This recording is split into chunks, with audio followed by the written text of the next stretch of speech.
형님 영전에 바칩니다. 김일순. 형님, 형님은 지금 저를 버리고 아주 가시렵니까? 저는 아직도 형님이 돌아가셨다는 사실이 믿어지지 않습니다.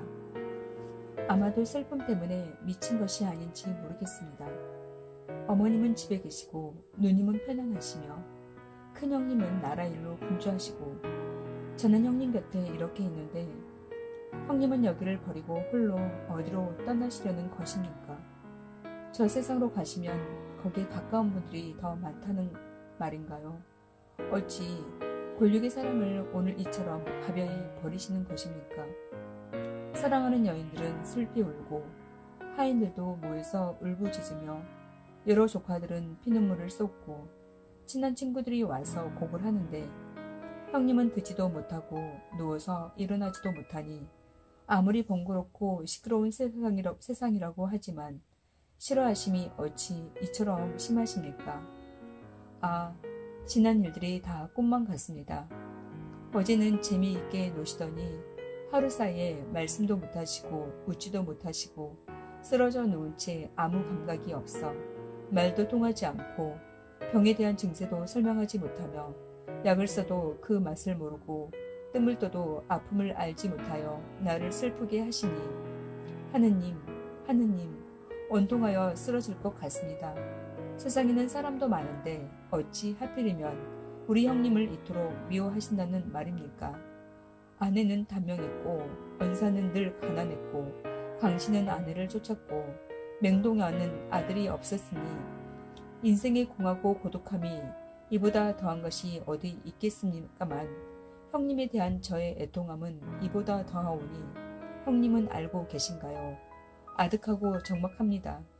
저는 형님의 죽음을 알고 있지만 형님은 제가 살아있다는 사실을 알기나 하시는지요? 죽어서 영혼이라는 것이 없다면 모르거니와 만약 그렇지 않다면 형님은 저의 애절한 이 마음을 반드시 아시리라 믿습니다. 이제 저의 지극한 정을 적어 형님께 아뢰어 하직하려고 합니다.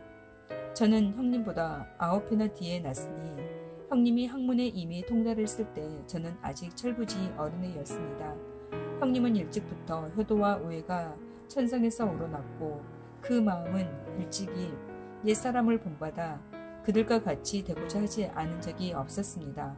또 집안이 가난하고 어버이가 노쇠하심을 염려하며 세월이 헛되이 흘러감을 탄식하고 항상 저의 게으름을 깨우쳤으며 명절 때가 되면 음식을 몸소 장만하여 어버이께 올려서 양친께서 맛보시는 것을 본 후 야 비로소 마음에 흡족해 하였고 곁에서 응대하는 데도 반드시 어버이의 뜻을 받들어 어김이 없었습니다.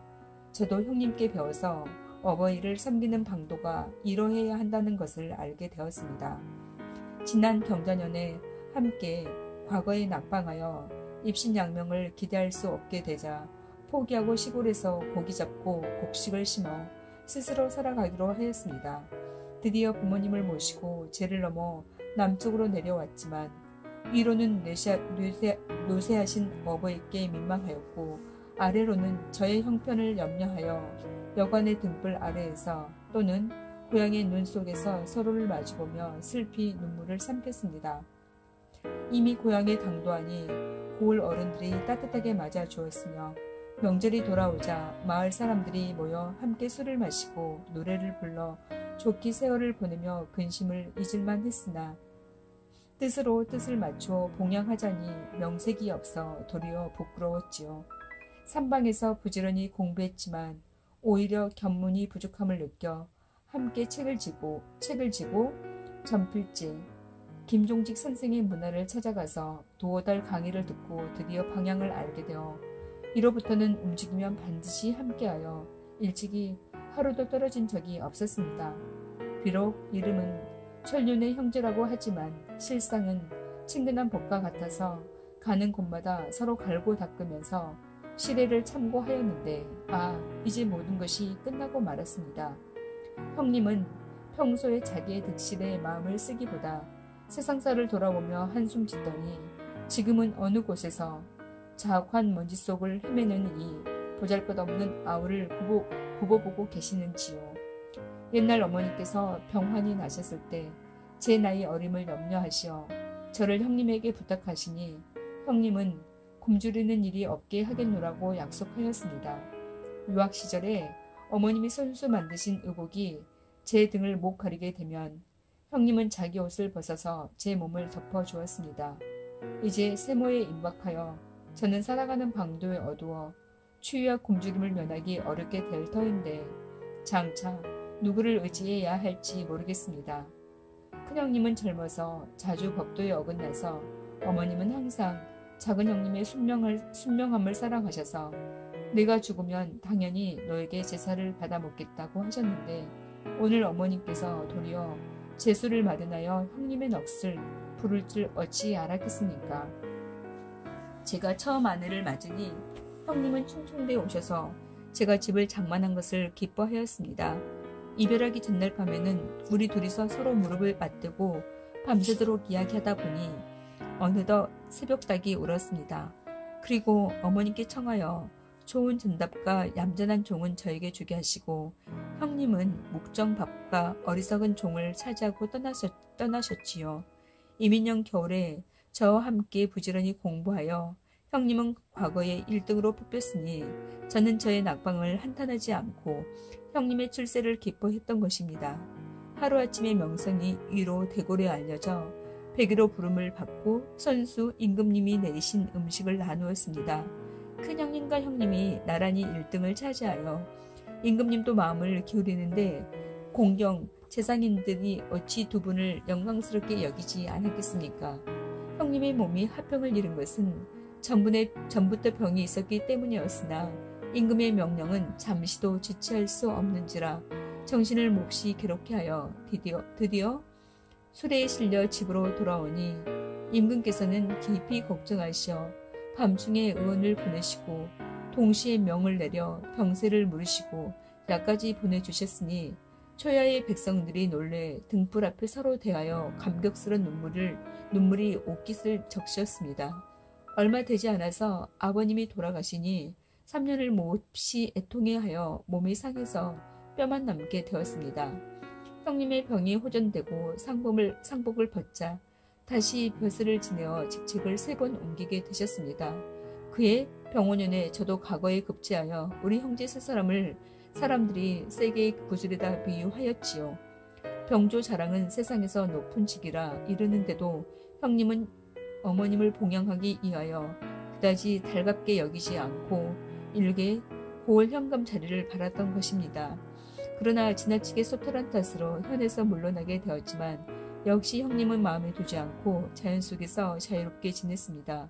이 아우도 역시 벼슬을 버리고 뒤따라가 가랑비 내리는 시내에서 그물로 고기를 잡고 꽃피는 봄 산에 매를 날려 꿩 사냥도 하여 그것으로 어머님을 충분히 봉양할 수 있었고 개당은 이미 완성되고 소나무와 대나무도 이미 자랐으니 실컷 논이 멸서 어머님을 모실 수 있었습니다.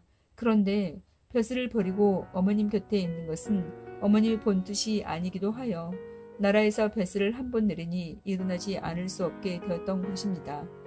형님같이 뜻이 큰 이는 대체로 남의 뒤에 서 있기를 부끄러워하십니다. 그래서 진작부터 법을 다스리는 법관이 우임금이나 그의 시나 설이나 수임금의 시나 후직과 같은 훌륭한 인물이 될 수 없음을 알았으며 처리해야 할 관청의 장부와 문서로 정력이 세잔해지고 벼슬하기를 싫어하셨습니다. 그렇지만 꾹 참고 있다가 돌아와서 늙은 어머님께 영광을 바치려 한 것인데 그것이 목숨이 기름 태우는 불 속에서 녹아나는 줄도 모르고 오히려 섭을 더 많이 쌓아 놓도록 부추긴 꼴이 되고 말았던 것입니다. 하늘인가 귀신인가 제 형님이 무엇을 쳐버렸기에 가혹한 벌을 주어 이 지경에 이르렀습니까? 늘 자택에서 기쁜 마음으로 늦지막히 출근하곤 하였는데 지금은 해가 높이 떴는데도 길게 누워 일어날 줄 모르고 초원하는 소리가 3번이나 들리니 하늘인가 귀신인가 제 형님이 무슨 잘못을 했기에 이처럼 혹독한 하가 미친단 말입니까? 보잘것없는 세상 사람들은 수명도 길고 복도 많은데 제 형님은 성품이 맑고 무력이 없었으니 마땅히 유유자적하게 지냈어야 할 터입니다. 그런데 도리어 10년을 난관의 직책으로 고나게 보냈고 또 38년의 세상살이를 이제 청산하게 되어 저와 함께 한 이불 속에서 잠을 자는 기쁨을 오래도록 누리게 하지 않으니 이것이 정녕 꿈이란 말입니까? 처음에는 세상에서 갑자기 죽은 사람들 가운데서 더러 되살아나는 경우도 있었기에 절명한 후 며칠 동안은 오히려 바라는 바가 있었는데 지금은 사체가 이미 관 속에 들어서 제가 외쳐도 형님은 듣지 못하고 형님이 외쳐도 제가 듣지 못하게 되었습니다. 이제 이승에서는 형님과 영영 떨어지게 되었고 저승에 간다고 해도 꼭 만난다는 기약이 없으니 천지가 아득하고 우주가 그저 공허할 뿐입니다. 지난달 초순에 어머님께 글을 올려 탈이 없다고 말씀드리고 고향으로 갈 약속을 10월 초순으로 정하였습니다. 큰형님이 어머님을 모셨으므로 반드시 그 소식을 믿어 스스로 이혼하실 것이라 서로 색동옷을 입고 즐거움을 바치려 했는데 어찌 오늘 여기서 슬피 올 줄을 미리 알았겠습니까?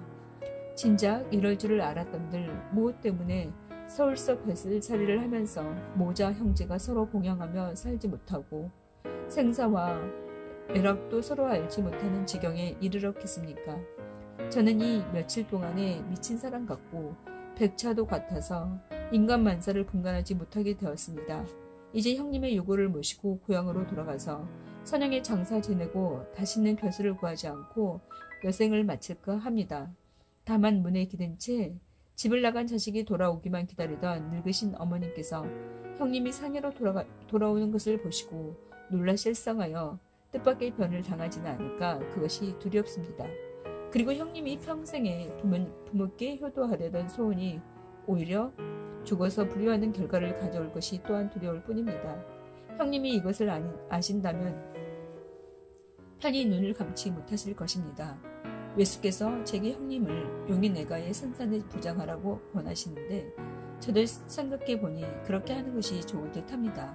멸릉 계자의 아들이 제 나라에서 죽으니 영박에 장사 지내며 뼈와 살은 흙 속으로 돌아가지만 홍과 기운은 못 가는 데가 없다고 하였으니 형님의 권력이 비록 그곳에 묻히더라도 혼백은 마땅히 고향으로 돌아와서 조상들과 함께 서로 따르게 될 것이라 믿습니다. 형님은 그쪽이 오히려 편안하지 않겠습니까? 그러나 저는 형님을 위해 어느 것이 좋은지 결정을 못하오니 바라건대 형님의 정령이 어둡지 않다면 저에게 꿈으로라도 알려주십시오. 하지만 혹시라도 어머님의 꿈속에는 들어가지 말아 주십시오. 어머님의 불면증이 더해 더욱 심해지는 일이 있을까 해서입니다. 옛날에 저는 형님과 함께 좁은 평상을 같이 하여 내심으로 장진도 우리보다 더할 수 없다고 여겼는데 직무에 매인 데다가 또 분가하여 떨어져 살며 분주하여 세월을 보내게 되니 비록 같은 성 안에 살지만 한 달에 서로 만나 뵙는 날이 얼마 되지 못하였습니다. 지난번 저희 집에서 아버님 제사를 모실 적에 형님은 슬피 울었고 저도 또 몹시 슬퍼하여 서로 참담한 얼굴을 대하며 정을 흡족히 풀지 못한 채 그만 작별하고 말았습니다. 그러나 그때는 그래도 안색이 윤택하고 심지어 심지가 튼튼한 것 같았기에 병이 없는 것으로 여겼습니다. 그런데 닷새를 넘기고는 다시 뵙지 못하고 연결하게 된 것입니다. 진작 이럴 줄 알았더라면 제가 어찌 하루라도 더 숙식을 같이 하지 않았겠습니까? 큰형님은 다만 아들 하나를 두어 선인의 뒤를 받들 뿐이요. 저는 지금 아들이 없어 뒤를 세울 수도 없으니 인정이 극에 달하여 하늘을 보면 그저 아득할 뿐입니다. 형님의 소집에 대하여 어떻게 하라는 말씀이 없었으나 다행히 유복자가 있으니 잘 낳아서 잘 자라준다면 형님은 이 아이로 해서 대를 이을 것입니다. 그러나 만약에 잘 자라지 못한다면 당연히 형님의 숨죄는 선인의 사당에 모시든지 아니면 따로 사촌 형제의 아들 중에서 가려서 대를 잇게 할 것이나 이 일은 어머님과 큰형님이 알아서 하실 것입니다. 슬픕니다. 후사를 마련해서 형님의 홍백으로 하여금 결코 불가의 공양을 받게는 하지 않을 것이며 홀로 되신 형수님을 돌봐서 결코 생업을 잃는 일이 없도록 할 것이니 제가 이 세상에 살아있는 이상 형님은 너무 염려 마옵소서. 사람 가운데 오래 사는 사람은 100년을 살 수 있다지만 그 나머지는 흔히 60세나 70세를 넘지 못하는데 제 나이 이제 29세이니 이승에 있을 세월이 또한 얼마나 되오리까.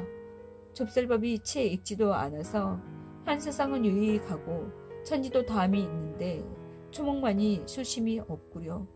형님은 중년에 성장이 혼미하여 술을 마시고 스스로 몸을 돌보지 않아 어머님께서 잠옷 실망하심으로 저는 늘 가동이 채식이 보낸 시를 외우며 간절히 형님께 충고하였습니다. 형님은 기억하고 계시는지요? 그때 제가 술을 경계한 까닭은 형님의 건강을 해치는 술을 멀리하여 여러 해 더 사시도록 하여 노모께서 먼저 가신 뒤에 돌아가시게 하자는 뜻이었습니다.